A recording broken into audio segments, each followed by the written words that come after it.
there's a huge gap in the way our banks work and the needs of the entrepreneurs in our community.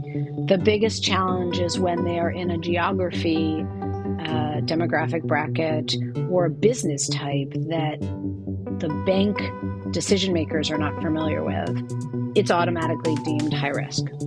And so programs like the EDA, Revolving Loan Fund Program, or the CDFI program, which is out of Treasury that is threatened, if those go away, there is going to be an enormous drop in entrepreneurship in the country, because there will not be these programs that are intended to fill the gap. Before I got to ILSR, I worked for a decade as a bookseller at an independent bookstore, both as a part-time frontline worker and as an owner. Bookselling is not an easy world for many reasons. Chief among them is one trend I saw over and over again. Talented and ambitious booksellers could not access initial financing to open new bookstores. A choice few could ever access the kind of healthy bank loan that eases the path towards building out a new space and filling it with books. Countless others had to scramble, adapt, and look to alternatives. Some made it happen with crowdfunding. Others, I fear, just couldn't swing it. The people most impacted by this problem are women and people of color. It was even baked into the history of my bookstore. When the two women who founded the Raven Bookstore, Mary Lou Wright and Pat Cady, initially sought a bank loan, they were told that a bookstore was a high-risk hobby and not worthy of financing. To open the store, they had to resort to a combination of a second mortgage and a prehistoric version of crowdfunding, just gathering money from friends and family willing to help. Today's guest on Building Local Power, Ilana Preuss, is working to combat the funding gap for small businesses. She's also working to stimulate local economies by encouraging small-scale manufacturing. She's also working to spotlight and highlight stories of women who build local power by fostering connections among entrepreneurs. She does this all through her company Recast City, which is named after her 2021 book, Recast Your City: How to Save Your Downtown with Small-Scale Manufacturing. Ilana Preuss, as you can tell, works tirelessly through a variety of initiatives to build strong local economies and encourage vibrancy in American downtowns. Of course, she's a perfect guest for this show. We've even had her on once before to talk about that work with small-scale manufacturing. But given her recent work and the times we find ourselves in, I wanted to have her back to update us on what she's up to and to share her expertise on how to spark small business growth in our current political climate. I hope you enjoy our conversation as much as I did.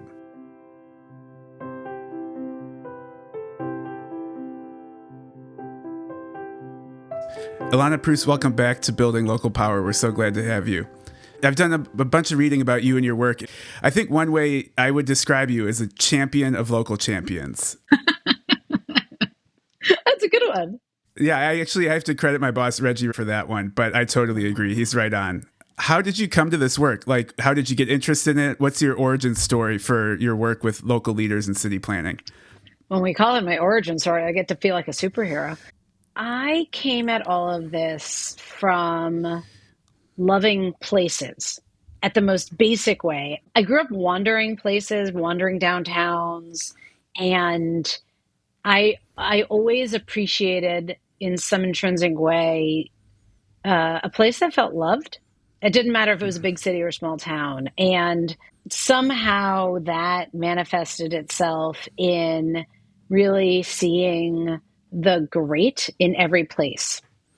And when I was thinking about what to study, I thought about, architecture, right? I'm going to physically design this great place. And, at the time, architecture students never got to sleep, and I really liked my sleep. So I found this great tangent to architecture, which was city planning, where you could think about the design of a place, but also the governance and the policy and all of the pieces that shape how a place comes together, and the people's health and the environment, and all of those factors come together for me in city planning. And so I studied city planning, and I worked in housing choices and transportation choices and the small p politics of how do you get things to happen in a community, and specifically focused on downtowns.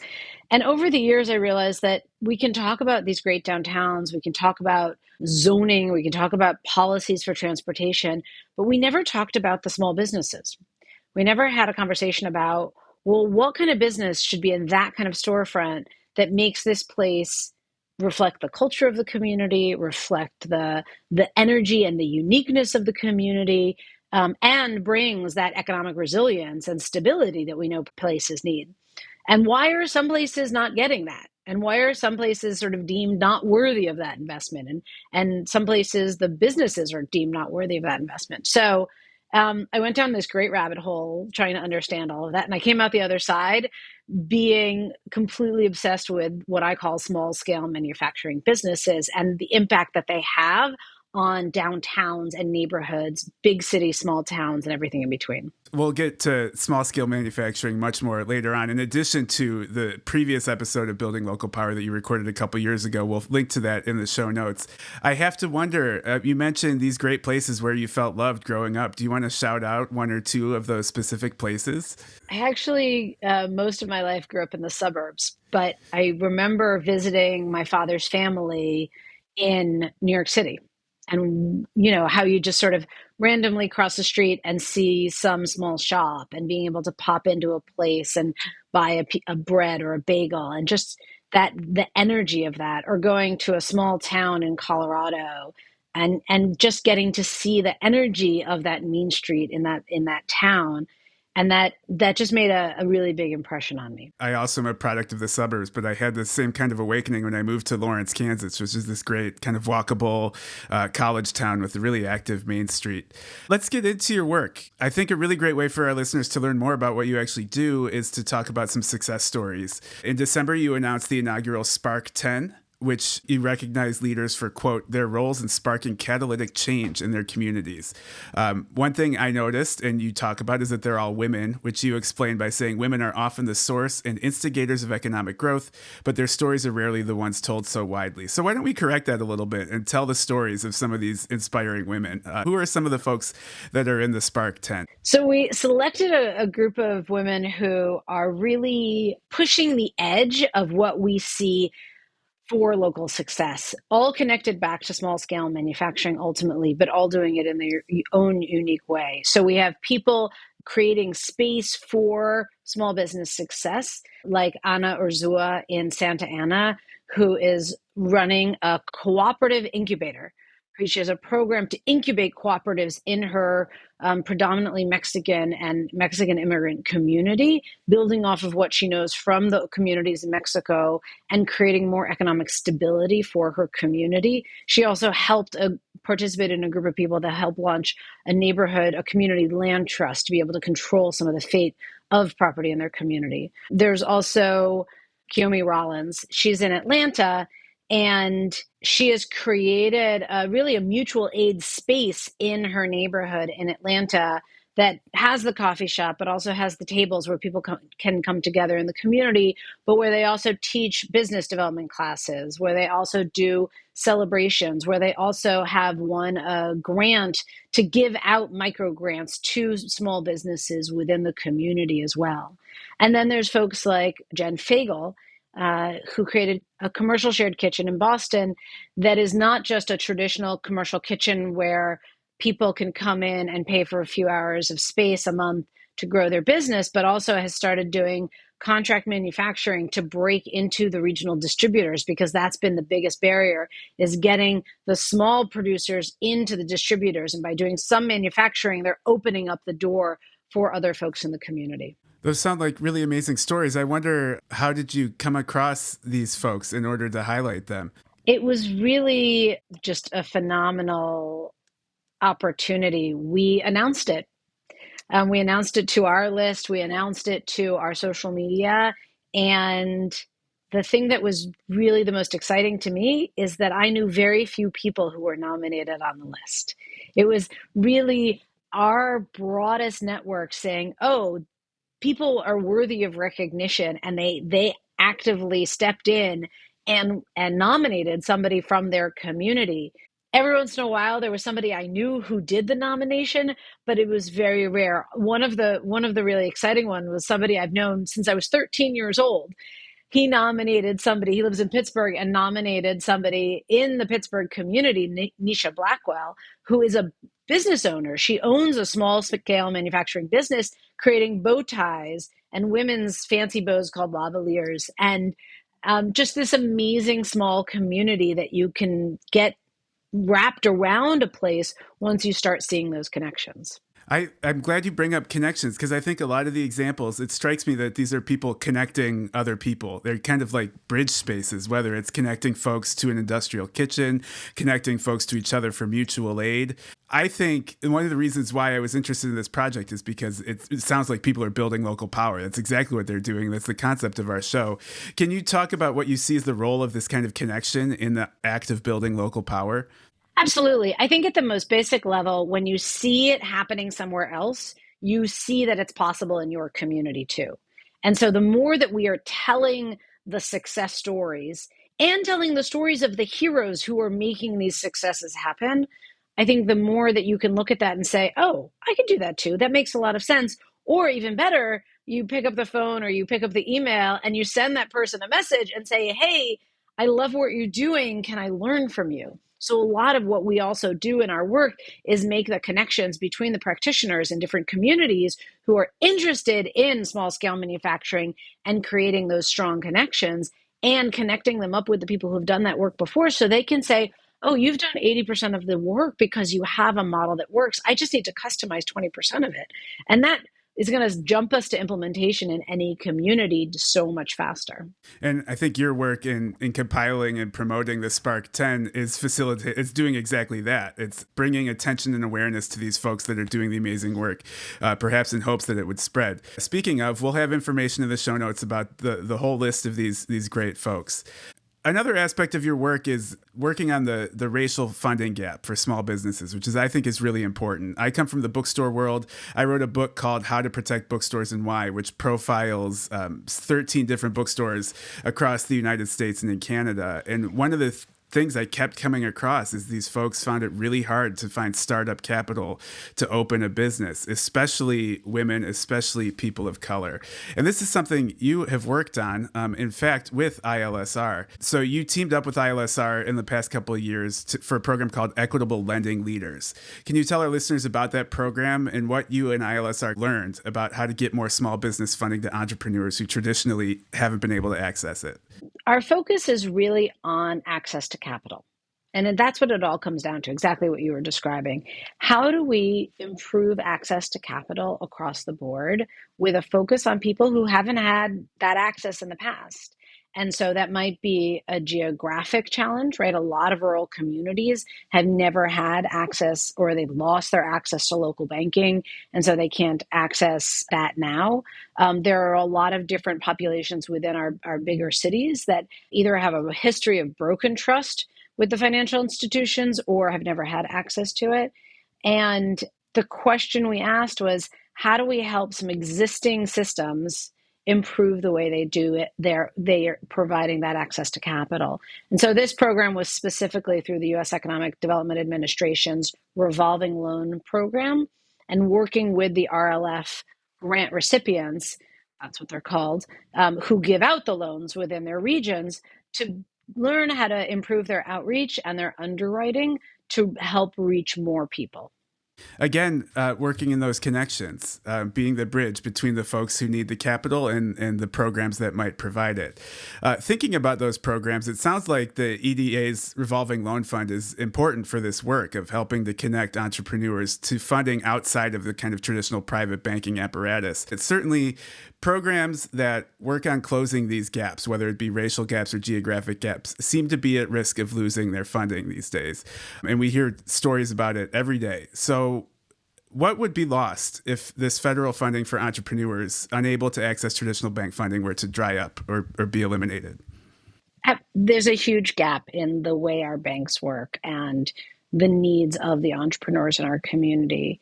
The biggest challenge is when they are in a geography, demographic bracket, or a business type that the bank decision makers are not familiar with, it's automatically deemed high risk.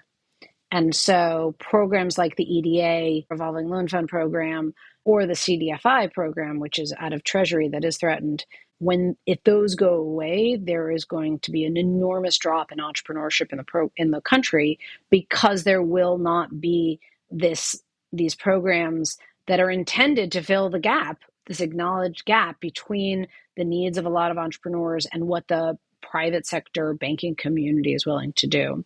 And so I would guess we see an enormous drop in entrepreneurship and small business starts if those programs are removed.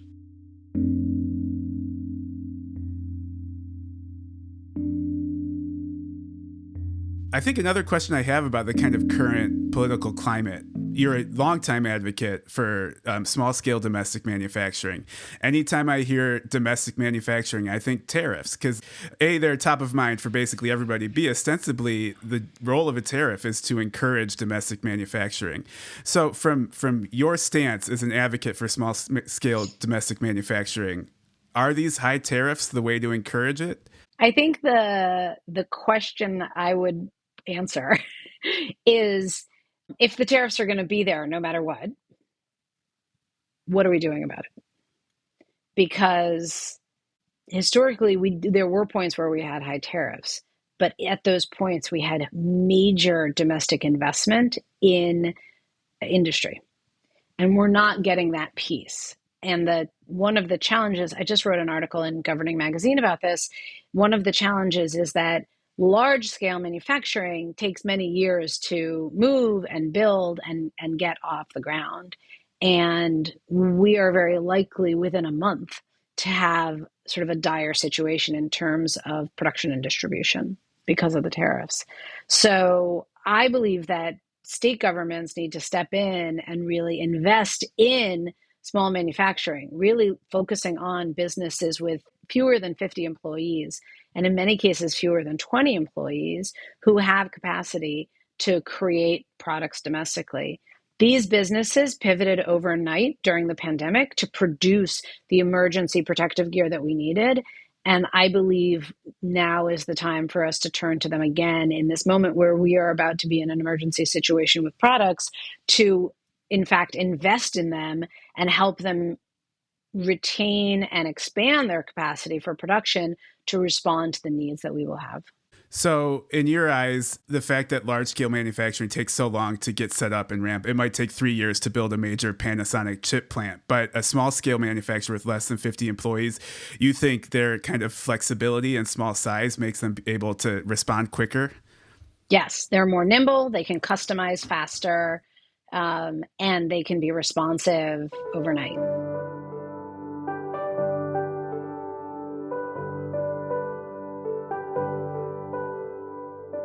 At Recast City, one of the tools that you've come up with to kind of evaluate places' engagement with or potential for this small scale manufacturing is called the Spark Scorecard, which you dropped very recently. In fact, I got an email about it, and that's what kind of sparked my interest in doing this show with you. So tell us about the Spark Scorecard. Who's it for? How did it come to be? And what does it do?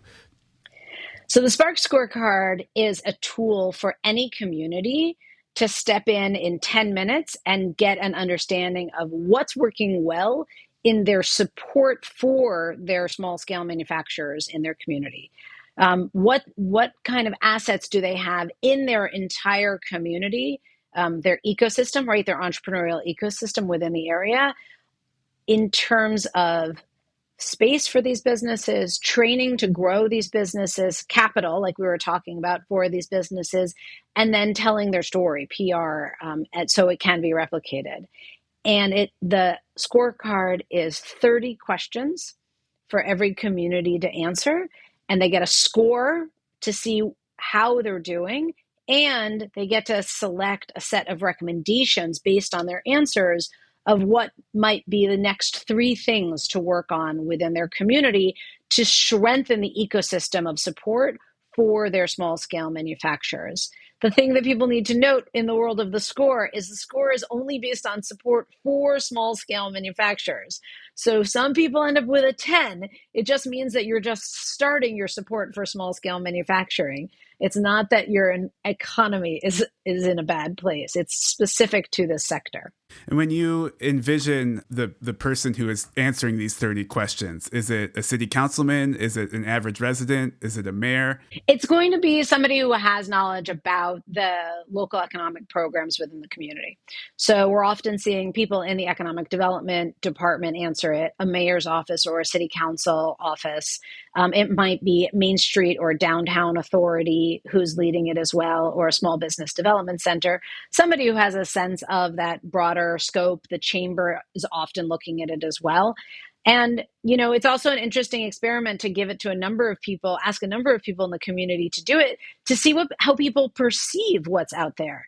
Because a lot of the challenge in our community is that people don't know what programs and what tools are out there. And so if you end up with this very wide variety of answers, you know that communications is in fact one of your barriers. So it's not just the number score, but it's kind of the range of potential scores if many people take the quiz. But one thing that's really interesting about this to me is it basically turns it into data. You have a number to point at when you're negotiating the halls of power in order to build up more support for small scale manufacturing. Okay, so I think that brings me to my last question. Say I am an average Building Local Power listener. I'm interested in community development through small scale manufacturing. I'm fired up. These nimble businesses that can pivot and create these great products locally and build my local economy. What should I do? What are the steps I should take to help encourage this development in my community? I'd say there's three things to start with. One is shop at your local businesses. Anything that's locally owned, whenever you can choose to spend your money with them, those dollars stay in your community 1,000 times and just recirculate. So that's number one. Number two, tell your elected officials that those businesses are important to you. Call your elected official, write to your elected official and say, these businesses are important to me. What are you doing to support them? And three, I would think about if you want to have a product business yourself, right? An artisan, maybe you sell on Etsy, maybe you sell to friends, maybe you sell at the local farmers market. There's a lot more of these in our community than we know of. Bring your fellow business owners together. Just like you were talking about connections before, we know that when business owners have strong connections to people within their sector, they're twice as likely to succeed. And when they have access to mentors within their sector, they're also twice as likely to succeed. So the more that our small scale manufacturers can get organized into their own communities with or without city support, the stronger they're going to be as well. Ilana Preuss, thank you so much for checking back in with Building Local Power. I really enjoyed our conversation. Thank you so much for having me today. As you can tell from our conversation, Ilana does so much to build local power by championing local champions. I'd love for you to get to know her work better and get connected with Recast City to follow their work more closely. This week's show notes are a bounty of great info and resources. For starters, you'll find a link to Ilana's previous appearance on Building Local Power. Additionally, you'll find links to some of Ilana's writing in Governing Magazine, as well as a link to buy her book from indie-friendlybookshop.org, of course, but you can also always order it from your local indie bookstore. You can also find information about the entire list of Spark 10 awardees to read about their powerful stories. Here at Building Local Power, we'd love to invite you, our listeners, into the conversation.